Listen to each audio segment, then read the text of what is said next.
di materi hari ini tentang kenapakah itu Pancasila jadi ideologi negara. Nah, kita lihat awalnya dulu ya. Ada beberapa sumber ideologi. Ributnya ini mesin pumping, udah.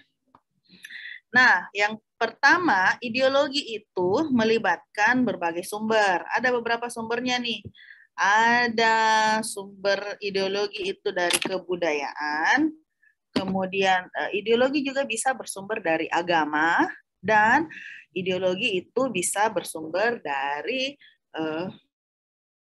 pemikiran. Nah, yang seperti apa ideologi yang bersumber dari kebudayaan? Itu sangat erat kaitannya dengan kepercayaan-kepercayaan ya atau adat istiadat yang berlaku pada masyarakat itu gitu. Jadi misalnya sangat ya bergantung sama adat istiadat, ritual budaya itu juga sangat mempengaruhi ideologi. Kalau yang bersumber dari agama, ideologi itu adalah keyakinan berdasarkan ideologi yang berdasarkan keyakinan atas kepercayaan kepada Tuhan atau keyakinan akan ketuhanan. Biasanya ini endingnya adalah pada ideologi teokrasi namanya. Jadi kepercayaan terhadap agama. Contohnya ideologi yang berdasarkan agama itu yang terjadi misalnya di Roma ya. Jadi mereka mendasarkan keyakinannya atau tujuan dan cita-citanya itu berdasarkan ajaran agama Katolik Roma. Jadi sehingga ideologinya adalah ideologi Katolik. Nah, kalau ideologi yang melibatkan pemikiran dari para tokoh, itu juga kita bisa lihat contohnya misalnya negara-negara yang sangat meyakini pemikiran-pemikiran atau ide-ide dari para tokoh, misalnya Karl Marx, Lenin, ya, yang mengarahkan makasih Nono. Salam. Thank you. Iya, sini sayang.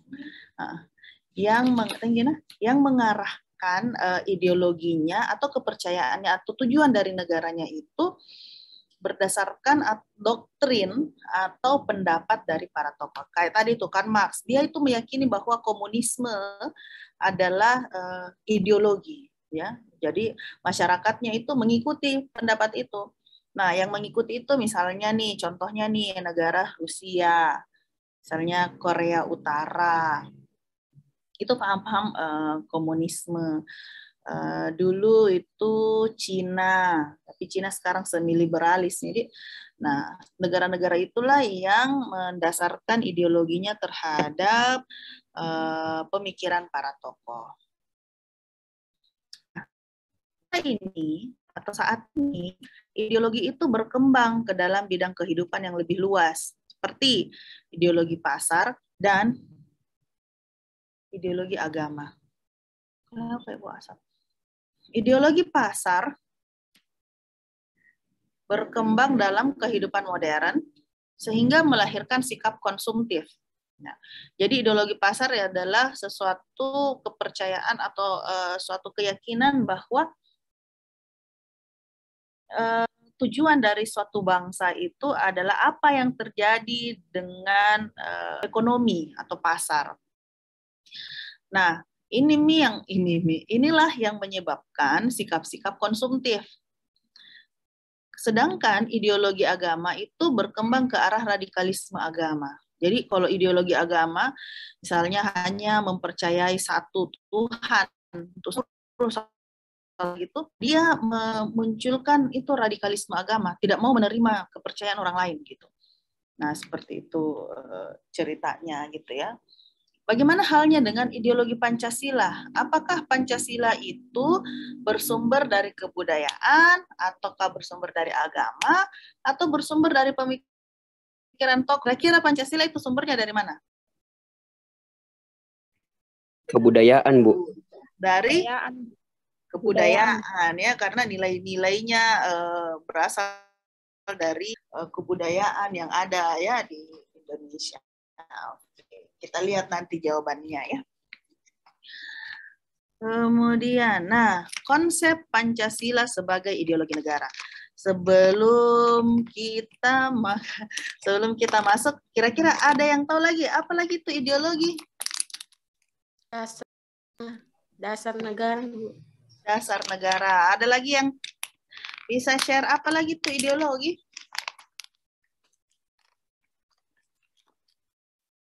Apa ya ideologi itu? Pedoman hidup, Bu. Pedoman hidup. Aduh, Fik Pratama. Oke, apa lagi? Landasan, Bu. Landasan pacu. Landasan, oke, apa lagi? Gagasan, Bu. Gagasan, Nurul Hanifah, good. Apa lagi? Keyakinan dan kepercayaan nih, Bu. Oke, keyakinan dan kepercayaan. Oke, kita lihat ya. Nah, ideologi itu kata dasar idea.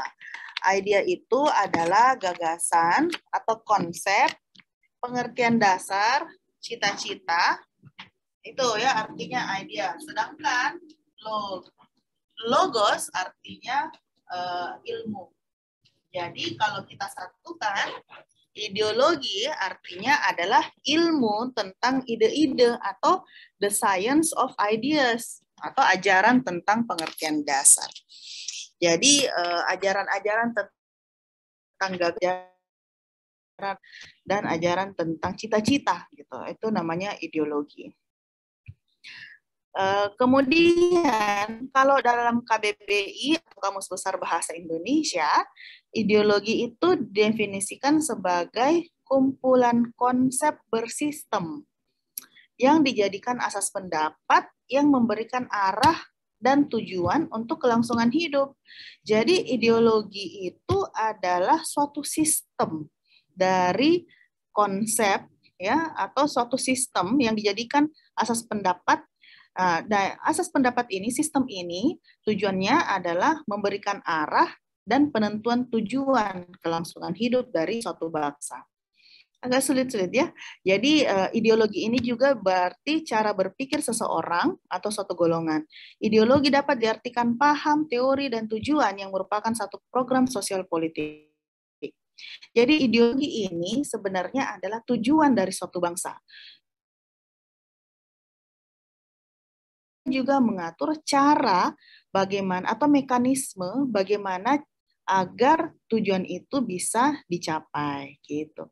Karena ideologi adalah suatu cita-cita gitu. Jadi misalnya nih, kita cita-citanya jadi dokter ya. Kemudian bagaimana caranya itu jadi dokter? Apakah hanya dengan tidur-tiduran saja atau hanya dengan malas-malasan saja? Itu tidak. Salah satu caranya adalah misalnya belajar lebih keras gitu, lebih tekun. Nah, ideologi cita-cita menjadi dokter kita sudah tentukan dan kita sudah pertimbangkan, sudah lakukan apa capaian, apa langkah-langkah yang harus kita tempuh untuk menjadi cita-cita tersebut. Sama misalnya teman-teman mungkin di kelas ini cita-citanya adalah menjadi rata-rata kalau anak-anak setialan itu dia mau jadinya PNS gitu atau mau jadi fungsional analis kebijakan ya. Kita kan outputnya seperti itu teman-teman. Jadi teman-teman bisa jadi analis. Nanti setelah dari kuliah di Politeknik Setialan itu bisa jadi analis kebijakan, bisa jadi aparatur sipil negara di bidang administrasi pemerintahan ya dan sebagainya. Nah, kalau kita sudah tentukan cita-cita itu, caranya seperti apa? Nah, itu juga sudah ditentukan. Jadi bagaimana caranya untuk mencapai cita-cita tersebut. Jadi ada beberapa hal, ada beberapa komponen yang ada di dalam sebuah ideologi, yaitu sistem, arah, tujuan, cara berpikir, program sosial, dan politik. Jadi suatu sistem artinya adalah pengertian bahwa ideologi ini terdiri dari beberapa unsur, mana unsur yang satu saling berkaitan dengan unsur lainnya. Jika suatu unsur itu tidak berjalan dengan baik, maka dia akan mempengaruhi unsur-unsur lain. Contohnya misalnya ideologi Pancasila kita. Ideologi Pancasila kita terdiri atas 5 sila, gitu. Ada ketuhanan yang Maha Esa, kemanusiaan yang adil dan beradab, persatuan Indonesia, kerakyatan yang dipimpin oleh hikmat kebijaksanaan dalam permusyawaratan perwakilan, serta keadilan sosial bagi seluruh rakyat Indonesia. Jika salah satu unsur dari sistem Pancasila ini tidak berjalan dengan baik, maka dia akan mempengaruhi sila-sila lainnya. Pancasila itu merupakan satu kesatuan yang tidak terpisahkan satu sila dengan sila lainnya. Seperti itu ya teman-teman, konsep Pancasila sebagai ideologi negara. Nah, kalau ada beberapa tokoh atau pemikir Indonesia yang mendefinisikan ideologi. Sastra Prateja, beliau mendefinisikan ialah seperangkat gagasan atau pemikiran yang berorientasi pada. Jadi tujuan dari ideologi ini adalah tindakannya. Bagaimana mencapai tujuan tersebut. Gitu. Dan diorganisir menjadi suatu sistem yang teratur. Lihat, ada kata garis bawahi diorganisir. Diorganisir artinya ada orang-orang atau ada elemen yang diberikan kekuasaan serta kewenangan untuk mengalannya ideologi itu ya. Kemudian kalau Suryanto mengatakan bahwa ideologi adalah hasil refleksi manusia, cerminan manusia, berkat kemampuannya menjaga jarak dengan dunia. Ini intinya adalah bahwa ideologi itu bukan pemikiran atas diri sendiri, kalau ideologi bangsa ya, bukan pemikiran atas diri sendiri, bahkan pemikiran yang mewakili orang-orang, gitu. Bukan hanya diri pribadi, tetapi mewakili orang-orang yang ada di sekelilingnya.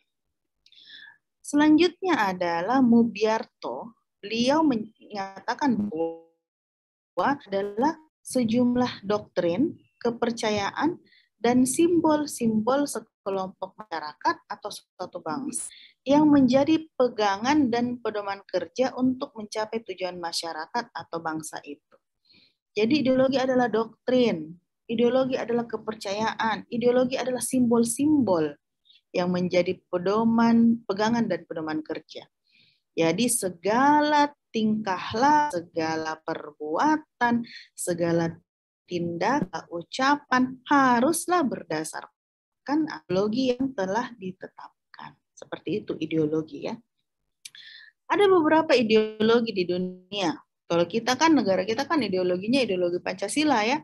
Kalau di dunia ada beberapa nih. Yang pertama, ada namanya ideologi Marxisme. Jadi Marxisme adalah paham yang meletakkan ideologi dalam perspektif evolusi, ideologi dalam perspektif evolusi sejarah yang didasarkan pada 2 prinsip. Itu tentu akhir dari perubahan sosial adalah perubahan dari cara produksi. Jadi kalau misalnya kita ada belajar manajemen ya, ada mulai produksi, kemudian distribusi, sampai dengan distribusi, sampai dengan konsumsi misalnya ya, maka yang pertama harus dilakukan atau faktor penentu terpenting adalah dari produksinya. Jadi proses awalnya yang dia harus utamakan. Nah, yang kedua adalah bahwa proses perubahan sosial itu bersifat dialektis. Inilah paham ideologi dari Marxisme atau Leninisme. Kalau Marxisme ini tuh dia lebih ke komunis ya. Nah, yang kedua adalah ideologi liberalisme. Ideologi liberalisme adalah paham yang meletakkan bahwa ideologi dalam perspektif kebebasan individual. Artinya lebih mengutamakan hak-hak individu. Apa artinya kebebasan individu? Ideologi ini yang meyakini bahwa bangsa yang baik atau keyakinan yang baik adalah yang memberikan kebebasan seluas-luasnya terhadap hak-hak individu. Pokoknya mau gimana, pokoknya sebebas-bebasnya, semau-mau gue gitu. Semua orang diberikan kesempatan, misalnya kesempatan untuk menguasai pasar. Wah, terserah deh dia mau mau bikin apa, dia kira-kira apa bisa menggencet orang lain, ya terserah. Yang penting dia paham liberalisme, sebebas-bebasnya manusia. Ada juga paham yang mengatakan paham ideologi sosialisme. Jadi paham yang meletakkan ideologi dalam perspektif kepentingan masyarakat. Artinya, negara wajib menyejahterakan seluruh masyarakatnya, atau yang dikenal dengan konsep welfare state atau negara kesejahteraan. Jadi poinnya atau inti dari ideologi sosialisme adalah ini bersama-sama makmur gitu. Jangan kok makmur sendirian, Gang, gitu ya. Harus makmurnya bersama-sama. Yang terakhir adalah kapitalisme, suatu paham yang memberi kebebasan kepada setiap individu untuk menguasai sistem perekonomian dengan kemampuan modal yang tinggi. Jadi disinilah timbul adegium yang mengatakan bahwa yang kaya akan semakin kaya, yang miskin akan semakin miskin. Banget gitu ya. Kira-kira Indonesia ini ideologi apa, Revaldi? Kalau negara kita nih, dia mirip-mirip ke ideologi mana nih? Revaldi? Iya, Bu. Kita kalau Indonesia ini ideologi apa? Mungkin sosialisme, Bu. Dia lebih sosial. Tokoh sosialisme di Indonesia itu tokohnya adalah Muhammad Hatta. Ya, sepertinya memang Pancasila arah sosialisme ya. Selalu mengutamakan rakyat. Cita-citanya itu selalu begitu. Kalau menurut Amrian gimana, Amrian? Iya, Bu. Kira-kira Pancasila kita itu bagaimana? Ideologi kita itu ke arah apakah Marxisme, liberalisme, sosialisme, liberalisme? Dia apa bilangnya apa liberalisme?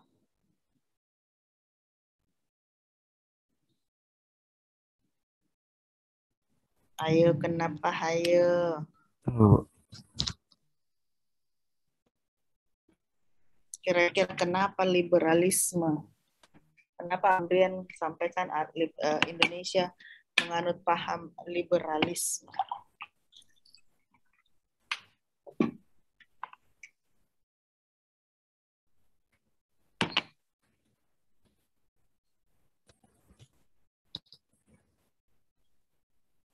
Karena mungkin menentang adanya kekuasaan yang Ada kekuasaan yang otoriter di negara kita. kurang tahu juga, Ibu. Kurang tahu juga. Kira-kira apakah ada kekuasaan yang otoriter gitu? Jadi tidak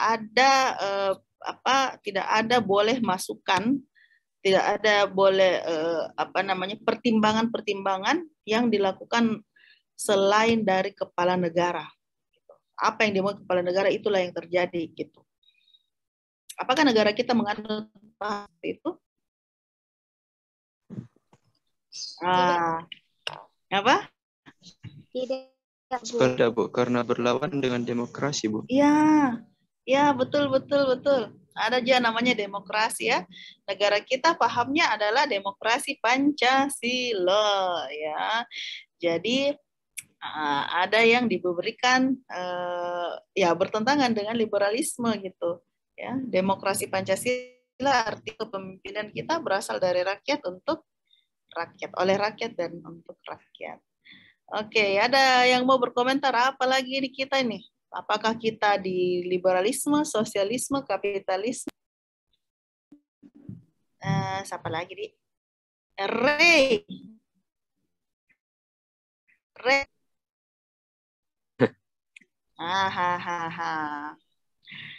Kira-kira kita ada di mana, Ray?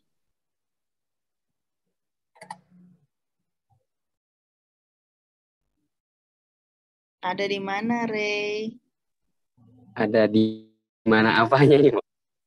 Kita ada di paham mana tadi itu? Ideologi. Kalau saya mungkin agak sama sepemikiran sama itu tadi, Bu, sama Revaldi sosial itu. Sosialisme. Ya. Oke. Sip, sebelum saya lanjutkan, saya minta teman-teman aktifkan kameranya dulu semua. Saya akan absen sekarang. Tolong diaktifkan semua kameranya.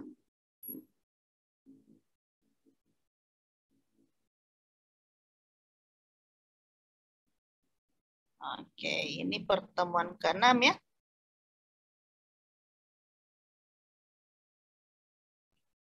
Pertemuan 6.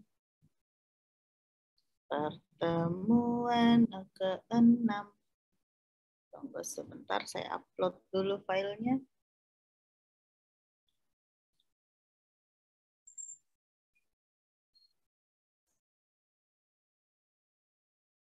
Siapa yang tidak hadir hari ini? Yang tidak hadir angkat tangan.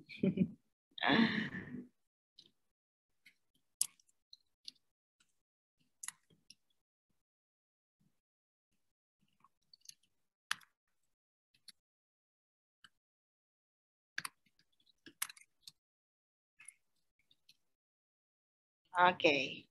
Faisal. Mana Faisal ini? Siap, Bu. Oke. Kemudian Rifki Rahman. Rifki Rahman. Ada Mi itu, Ibu. Enggak ada, Mi. Iya. Iya. Anak Ibu. Nggak tahu, tidak ada kabarnya sampai sekarang. Oke, saya akan laporkan di kamu dulu. Saya harus cek ini yang tidak hadir lagi ya.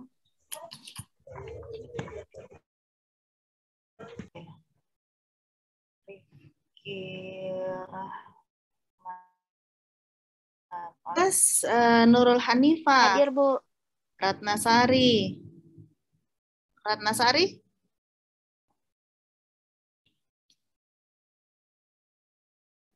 Ratnasari. Dia juga tidak hadir Mi lagi? Ada Bu, tapi tidak ada dengar kayaknya. Jelek jaringannya. Di mana itu posisinya Ratnasari?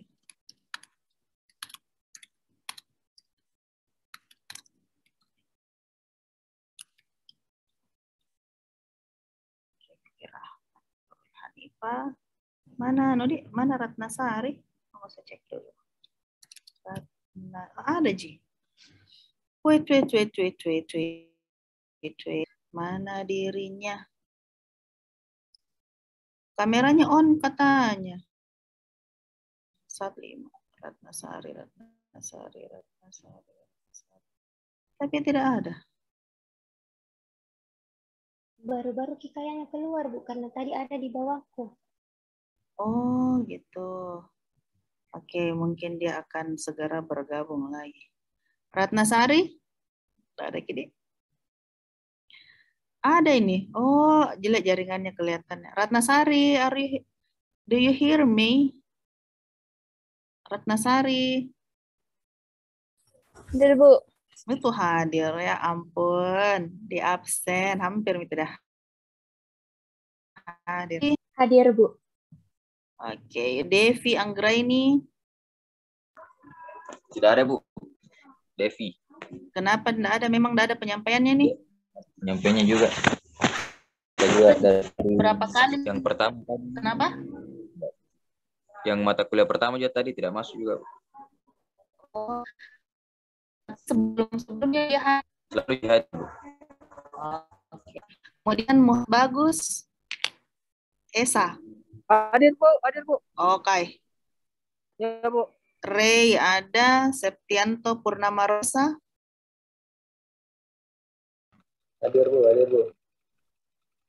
Oke. Wanda Sirahma. Bu. Oke. Anissa Salsabila. Hadir, Ibu.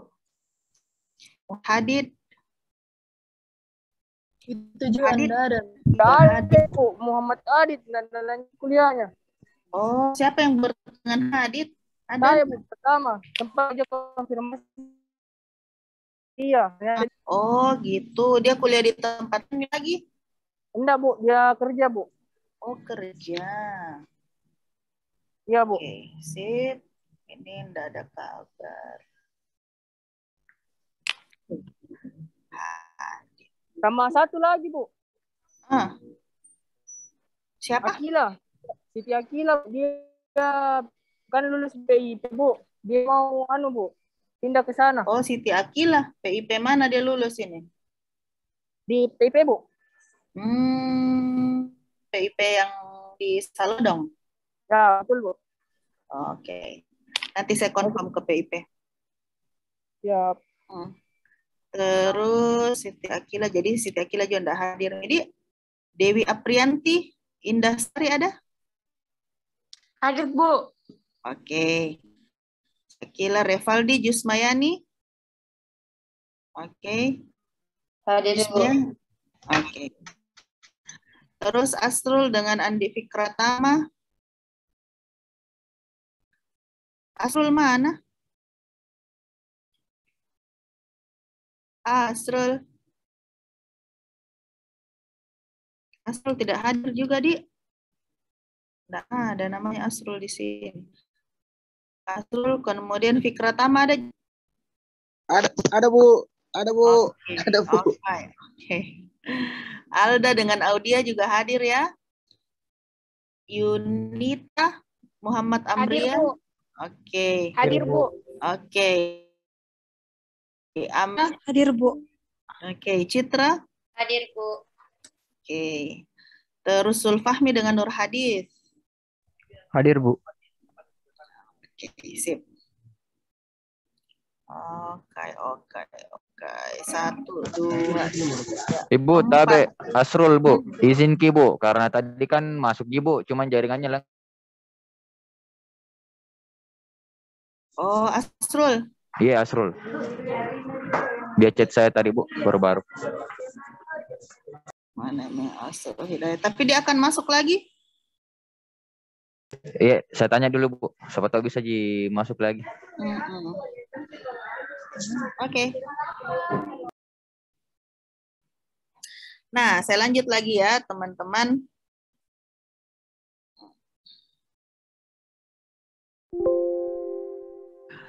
Kalau nah, ada urgensi Pancasila ideologi negara. Kita lihat bahwa Pancasila sebagai itu banyak sekali tantangannya. Yang paling dominan sekarang itu adalah globalisasi. Jadi globalisasi adalah era saling keterhubungan antara masyarakat suatu bangsa dengan masyarakat bangsa lain, sehingga masyarakat dunia menjadi lebih terbuka. Dengan demikian, kebudayaan global terbentuk dari pertemuan beragam kepentingan yang mendekatkan masyarakat. Nah, globalisasi ini ada beberapa efeknya, ya. Ada efek positif, ada efek negatifnya. Kira-kira efek positifnya globalisasi itu apa ya? Apa efek positif dari globalisasi? Kita bisa mengenal lebih banyak lagi budaya-budaya dari luar, Bu. Jadi kita cuma positifnya aja itu, Bu. Apa positifnya itu? Mengenalnya terus bagaimana? Apa positifnya? Kenapa? Apa nilai positifnya kalau kita mengenal budaya lain?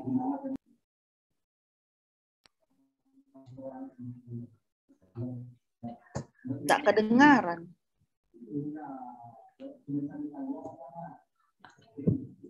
Halo, Amira?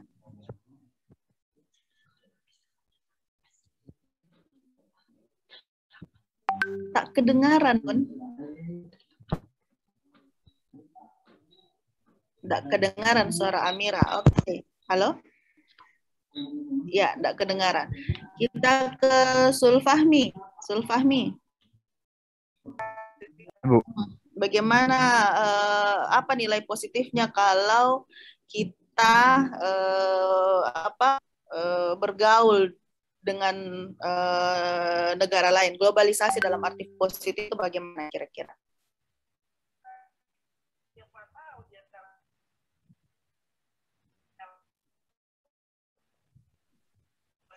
Sulfahmi.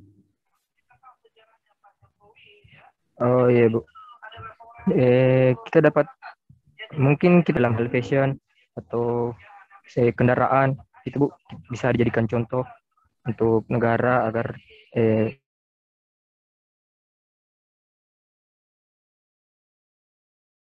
krik. Kayaknya jaringannya Sulfahmi juga kurang baik. Kalau Nur Hadis bagaimana Nur Hadis?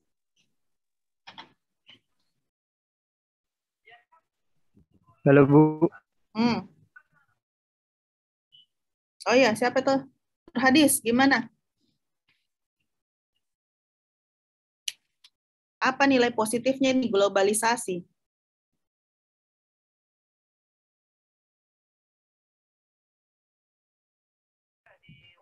Maaf, Bu, sendiri tadi aku. Apa nilai positifnya kira-kira globalisasi?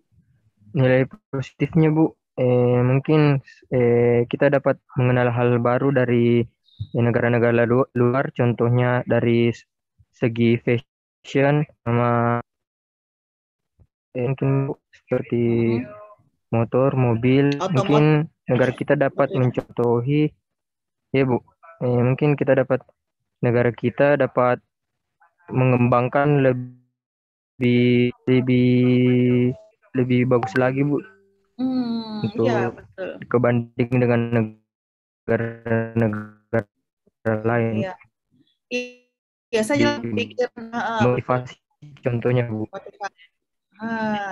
Saya langsung kepikiran tentang Shinkansen di Jepang misalnya gitu ya, kereta. Kita bisa adopsi Indonesia, kemudian diberlakukan begitu, akhirnya kan wilayah-wilayah Indonesia yang tidak terjangkau misalnya ya, itu bisa dijangkau, atau misalnya transportasi menjadi bisa lebih cepat. Ya, betul. Globalisasi itu salah satu dampaknya ya, bahwa kita bisa belajar hal yang baik gitu dari lain. Very good. Kalau kira-kira dampak negatifnya globalisasi itu apa ya? Siapa yang bisa kira-kira pencerahan? Salah satunya. Iya, Fikra Tama, silakan. Salah satunya itu Bu, terancamnya budaya atas sendiri Bu, dan digantikan dengan budaya-budaya luar Bu. Contohnya budaya-budaya Barat Bu, yang tentang tata krama dalam berpakaian, tata bahasa. Itu kan menjunjung yang namanya sopan dan harga diri Bu. Sedangkan budaya-budaya luar lebih mengarah kepada kebebasan berekspresi Bu. Oh iya, betul juga ya. Jadi kan negara kita, budaya kita kan banyak sekali tabek-tabeknya, banyak sekali nggak enakannya gitu ya, saling ya mengutamakan ya, itu ya. Sedangkan negara lain juga ada yang seperti ada yang tidak begitu gitu. Jadi kalau kita terbawa dengan budaya baik, bahaya negara kita gitu ya. Good. Thank you. Bagus sekali contohnya. Kalau ini ada Indah Sari. Indah, apa menurut Indah nih? Kesenjangan Bu, perbedaan warna kulit Bu. Misalnya orang budaya asing itu warna kulitnya putih, sedangkan kita kan sawo matang. Ada sawo matang. Ada juga sawo kematangan gitu ya. Terus. Dari situ Bu, biasa Bu, timbul kesenjangan. Iya, mereka itu selalu merasa bahwa kan ada white skin gitu ya, orang kulit putih dengan ya, atau ada juga merasa bahwa ada kulit putih, ada Asia, kulit Asia dia bilang ke kita. Ya, mereka nah gitu beda-bedakan Ki. Padahal kan tuh ya di negara kita saja yang macam-macam warna kulitnya kita hargai gitu ya. Good. Saya terus Andi Alda juga ada yang mau angkat tangan. Silakan Alda, bagaimana pendapatnya ini Anda? Bu, kayak banyak juga tenaga kerja asing yang masuk di Indonesia Bu, jadi itu tenaga kerja lokal terdominasi Bu. Iya, sedihnya seperti itu, betul. Itu memang dampak globalisasi. Jadi buka kesempatan yang sebesar-besarnya gitu ke orang lain. Sementara kita sebenarnya juga masih butuh ya. Aduh, saya tidak tahu apakah memang upahnya mereka itu lebih murah daripada upah dari atau seperti kenapa ya kira-kira terbuka kesempatan itu untuk mereka padahal kita banyak sekali nih sumber daya tak juga kenapa kira-kira itu Alda? Apakah mereka lebih murah begitu? Enggak juga ya. Sepertinya tidak juga. Terus teknologi juga yang mereka miliki atau SDM yang mereka miliki juga kita sebenarnya bisa bersaing kok, tinggal dikasih pendidikan saja, pelatihan. Ya, betul itu isu yang menurut Nurul Hanifah bagaimana? Dampak negatifnya itu Bu kayak perubahan gaya hidup Bu yang mana mendorong ke individualistis, yaitu sikap mementingkan diri sendiri. Terus materialistis, sikap mengukur segala sesuatu dengan materi. Iya, betul. Jadinya bikin matre gitu ya, terus individualistis. Jadi dulu-dulu itu, kan orang Indonesia paling suka itu kumpul-kumpul, toh, saling sapa menyapa. Sekarang memang agak kurang pengaruh pergaulan juga, karena memang di luar negeri sana katanya, karena saya juga belum pernah tinggal di luar negeri, apalagi di negara-negara sesuai dengan culture kita gitu, di Eropa atau di Amerika mereka lebih individual, pokoknya terserah apa yang kau bikin sama saya gitu Ki ya. Ya, betul sekali. Thank you. Revaldi, menurut Revaldi gimana Revaldi? Ya Bu. Ini juga Bu mempengaruhi pola hidup yang konsumtif Bu. Seperti mengkonsumsi atau membeli barang-barang berlebihan Bu. Perfect, betul. Nanti itu kita akan bahas banyak di pola konsumtif itu. Iya, betul. Jadi seperti apa tadi? Oh, sudah Mi, tadi pola konsumtif. Oke, Faisal. Saya Bu, dampak negatifnya masuknya tenaga asing dalam jumlah besar sehingga mendominasi itu tenaga kerja lokal Bu, dan matinya itu usaha-usaha lokal karena penjualan barang dari luar negeri. Begitu Bu. Begitu ya. Oke. Betul itu, betul. Padahal kita masih banyak sekali banyaknya pengangguran di Indonesia gitu, tenaga asing aduh, ada sesuatu yang mau diperbaiki nih. Nah, memang seperti itu ya teman-teman, yang betul sekali ya, ada dampak positif dari globalisasi tapi banyak negatifnya. Nah, karakteristik kebudayaan global itu biasanya begini. Berbagai bangsa dan kebudayaan menjadi lebih terbuka, pengaruh timbal balik. Jadi itu tadi, ada pengaruh positif yang kita berikan, ada pengaruh positif yang kita juga diberikan, sementara ada juga pengaruh negatif yang saling bertukaran gitu antara negara satu dengan negara lainnya. Itu karakter. Kedua adalah adanya pengakuan akan identitas dan keanekaragaman berbagai kelompok dengan pluralisme etnis dan religius. Jadi salah satunya juga memang diakui. Jadi tadi itu misalnya kulit gitu ya, kebudayaan misalnya Indonesia dengan Jepang itu berbeda tapi saling mengakui gitu adanya identitas gitu ya, bahwa kita orang Indonesia dan mereka orang Jepang, mereka orang Amerika, mereka orang Eropa ya dan sebagainya. pluralisme etnis. Jadi berbagai macam bentuk corak etnis, berbagai macam agama ya dan sebagainya. Masyarakat yang memiliki ideologi dan sistem berbeda bekerja sama dan bersaing ideologi yang dominan gitu. Jadi karena negara-negara itu memiliki ideologi masing-masing, ya tidak boleh memaksakan ideologi mereka dengan negara lain. Mereka harus saling menghargai gitu. Dan orang Jepang memaksakan ideologinya kepada kita gitu ya. Mereka yang juga ideologinya beran, misalnya kebudayaan karena kerajaan gitu ya, atau kekaisaran. Itu dia tidak boleh memaksakan yang berbentuk negara kesatuan gitu. Kebudayaan global merupakan sesuatu yang khas secara utuh, tetapi tetap bersifat plural dan heterogen. Jadi jamak dan bermacam-macam. Nilai-nilai HAM, kebebasan, demokrasi bersama, tetapi interpretasinya berbeda-beda. Jadi ini memang karakteristiknya kebudayaan global. Pergaulan-pergaulan atau globalisasi antara satu negara dengan negara lain ini memang terbuka gitu. Karena ini merupakan sesuatu hal yang mutlak yang ada walaupun kita tidak mau, tetapi dia tetap ada. Globalisasi seperti itu gitu ya. Nah, perkembangan globalis mulai dari embrio, pertumbuhan, take off, perjuangan, dan ketidakpastian serta kebudayaan global akan saya skip aja ya. Ini sejarah sasi. Kemudian, nah, untuk mengatasi hal tersebut, gitu, globalisasi itu kita perlukan kajian Pancasila sebagai ideologi. Ada dua hal penting atau dua unsur penting terhadap diperlukannya kajian Pancasila sebagai ideologi negara ini. Yang pertama, penekanannya ada pada warga negara, dan yang kedua adalah pada penyelenggara negara.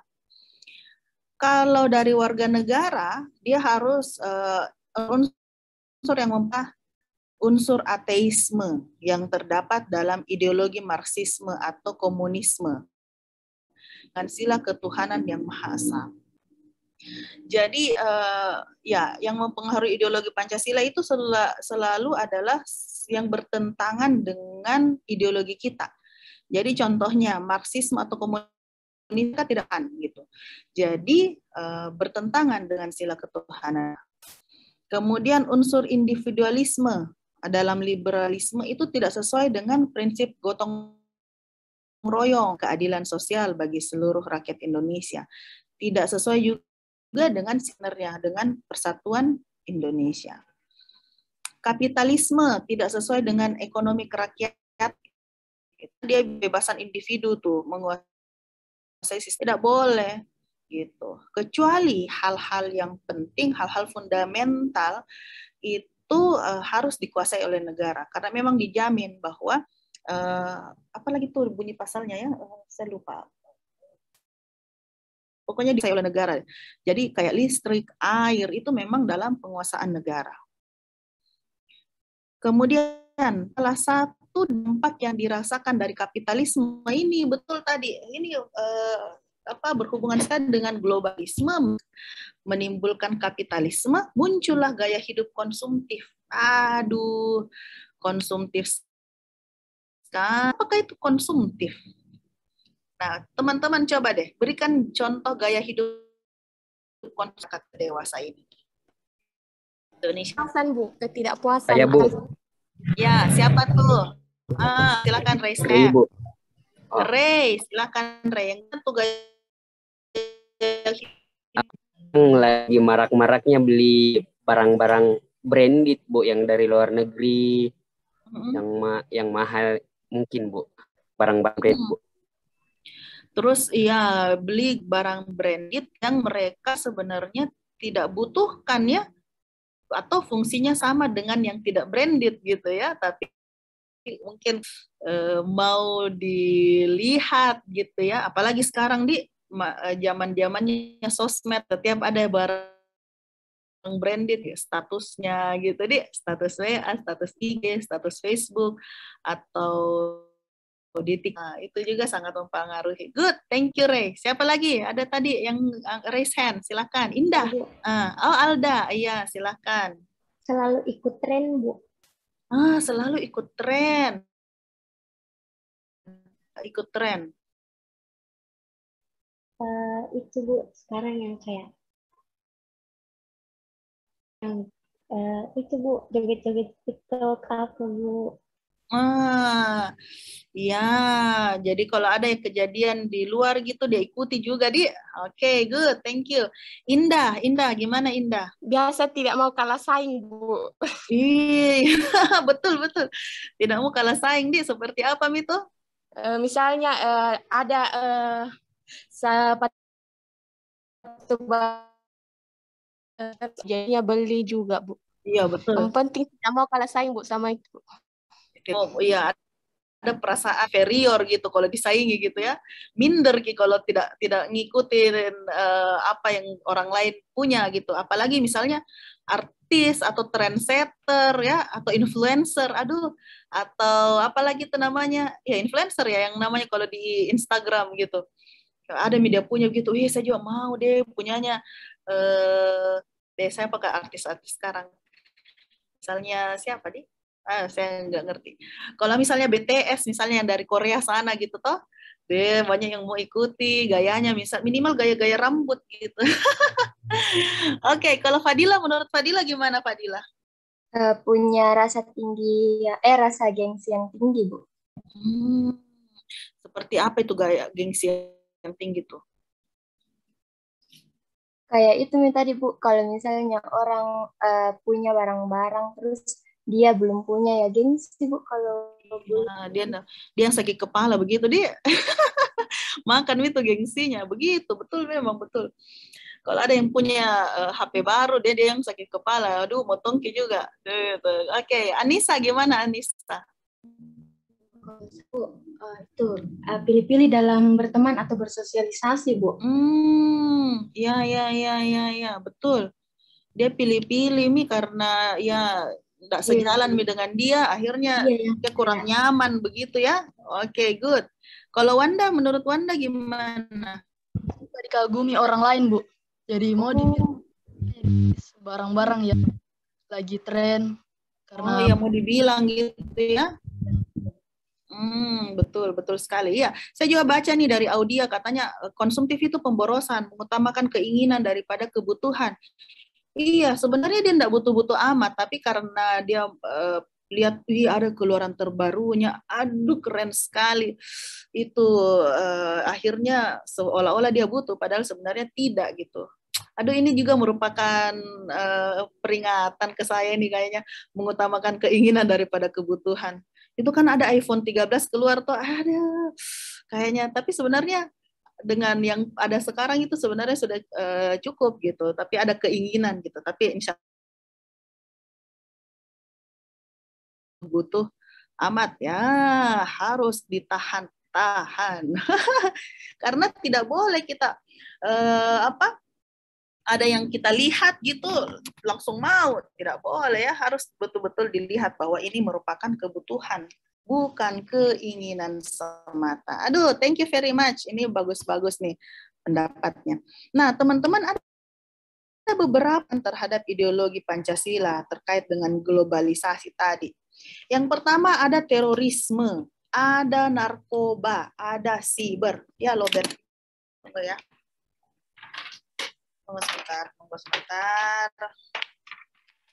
Nah, ini tantangan-tantangan ini memang sangat berkaitan gitu, sangat mempengaruhi dengan ideologi kita. Hanya saja sayang sekali bahwa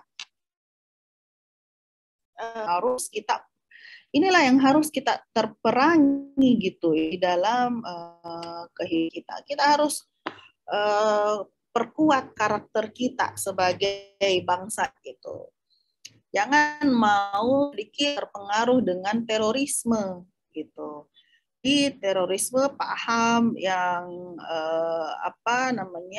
yang menimbulkan kegalauan, kebimbangan atau menimbulkan rasa ketidakamanan terhadap masyarakat yang ada di suatu negara. Jadi ini yang harus kita bentengi kuat diri kita. Kita harus perkuat karakter kita sebagai bangsa Indonesia agar terorisme itu tidak nyangkut di diri kita gitu ya. Jadi teman-teman harus betul-betul perkuat diri gitu untuk melawan ini. Apalagi ini narkoba. Waduh, ini paling paling tidak sehat katanya. Narkoba itu membuat perlahan-lahan mati gitu. Saya beberapa kali menguji pelatihan Latsar, pelatihan dasar CPNS, khususnya untuk Kementerian Hukum dan HAM. Jadi peserta-pesertanya itu rata-rata penjaga tahanan tuh. Dia bilang gini, Bu, 70% yang ada tahanan yang ada di rutan itu adalah kasus narkoba. Masya Allah, 70%. Iya Bu, 70%. Kalau itu pencurian, semua perampokan deh sedikit sekali. Tapi paling banyak narkoba. Kenapa bisa narkoba ini? Karena satu kali masuk narkoba, itu betul-betul merusak bangsa loh teman-teman. Ketika narkoba masuk ke diri kita, yang dia rusak itu adalah otak. Gitu. Ketika otak kita sudah tidak bagus, sudah tidak konsen, tidak fokus lagi, akhirnya hancur. Hancurlah orang itu. Ketika hancur orang itu, generasi muda itu, hancurlah bangsa itu. Makanya narkoba itu betul-betul harus diperangi. Jangan sama sekali tergiur dalam menggunakan narkoba. Yang ketiga adalah siber ya, teknologi. Aduh, ini dunia maya gini. Banyak sekali pengaruh buruknya. Ya teman-teman tahu sendirilah ya, banyak situs-situs yang tidak layak, merusak otak. Ketika ya itu tadi sama dengan narkoba, ketika otaknya sudah rusak, rusaklah dirinya. Ketika si muda itu rusak, maka rusaklah bangsa, rusaklah masa depan. Jadi memang tantangan-tantangan inilah yang harus kita jauhi atau yang harus kita hindari ya, seperti itu. Nah, salah satu cara memperkuat karakter kita. Selalu kita berprinsip bahwa atau untuk melaksanakan mengimplementasikan nilai Pancasila ke dalam kebijakan-kebijakan atau peraturan-peraturan yang ada di negara kita. Ya. Kemudian hargai ya. Kemudian ya menyeragamkan masyarakat. Nah, Bhinneka Tunggal Ika, berbeda-beda tetapi satu. Ya, saya kira itu saja yang bisa saya sampaikan pertemuan hari ini ya, teman-teman. Ada yang mau disampaikan, ditanyakan, didiskusikan, silakan. Bu, bisa saya bertanya tentang Pancasila, Bu? Silakan Revaldi. Ini terkait sila pertama itu tertulis ketuhanan yang Maha Esa, yang dimana artinya itu masyarakat bebas menganut satu agama tanpa paksaan. Bagaimana dengan ateisme, Bu? Apakah kebebasan dari tersebut, Bu? Ya. Karena banyak masyarakat itu yang ateis, bahkan sampai public figure, Bu. Nah, iya, terima kasih Revaldi. Nah, kalau di ideologi bangsa kita, ketuhanan yang Maha Esa artinya itu kita percaya kepada, beda dengan ateisme. Ateisme itu sangat tidak dibolehkan di negara kita. Makanya kita perangi itu dulu partai komunis ya, komunisme kan itu tidak percaya dengan Tuhan dia. Nah, itu diperangi seperti itu. Terus kenapa ada juga yang bertanya, tapi kalau kita percaya dengan tubuh, kenapa paling banyak sekali agama yang ada di negara kita? Itu ada beberapa agama kita. Iya, kita Tuhan yang satu, artinya Eci percaya Tuhannya sebagai dirinya, misalnya percaya Tuhannya sebagai agama Kristen, dia percaya, ada juga yang orang Hindu percaya pada Tuhannya, orang Buddha percaya pada Tuhannya. Iya, berikan kebebasan untuk bertuhan, untuk mempercayai diri, mempercayai Tuhan gitu, masing-masing gitu. Karena memang itu adalah salah satu ajaran kita kan, ajaran agama kita. Kalau misalnya di lakum dinukum waliyadin gitu ya, bagimu agamamu dan bagi din, misalnya tidak ada paksaan dalam beragama, saling memaksakan agama, tetapi setiap dari kita bangsa Indonesia harus memiliki Tuhan yang satu, kepercayaan kepada Tuhan. Itulah yang harus memang ateisme ini yang tadi di slide awal tidak, itu yang bertentangan dengan sila pertama, sila ketuhanan yang Maha Esa. Tidak ada itu di KTP bahwa agama itu dia tulis. Kalau di KTP itu pasti dia tulis itu Buddha gitu. Jadi itu ya tidak boleh sebenarnya, tidak boleh ada di negara kita. Seperti itu, Revaldi. Oh iya, makasih Bu. Ada lagi? Kalau tidak ada lagi, kita bertemu insya Allah pekan depan lagi ya teman-teman ya. Saya tutup sampai sini lah. Ya, Bu. Ya, makasih banyak ya atas perhatiannya, atas partisipasinya. Ya, Bu. Makasih, Bu. Assalamualaikum warahmatullahi wabarakatuh. Waalaikumsalam warahmatullahi wabarakatuh. Terima kasih Bu. Terima kasih, Bu. Biasa.